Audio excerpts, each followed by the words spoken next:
Many of the stone inscriptions that are found across different regions of the world reveal the details of extravagance, lifestyle, economic condition, culture, and also of the administrative regulations followed by various rulers and dynasties particular to those regions.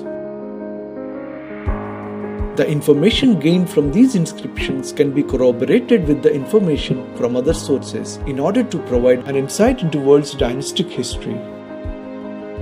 Today, let's learn how the information is extracted from these stone inscriptions.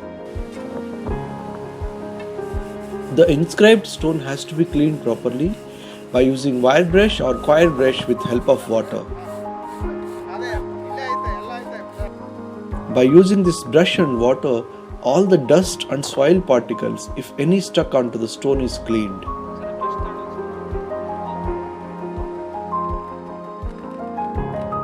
After this, the map litho paper, which is used to copy the inscription, has to be dipped into a bucket of water and then placed uniformly on the stone.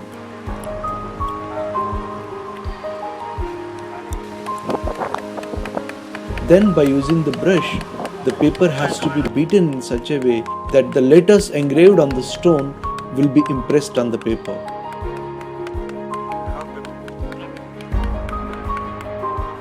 After this, ink is applied onto the paper by using the dabber.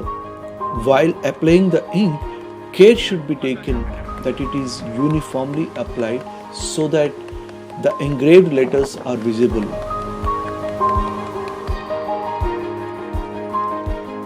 After the uniform application of ink, the Aston paper has to be removed carefully from top to bottom and place it to dry. Once it is dried, the file spot details are written at the back side of the paper.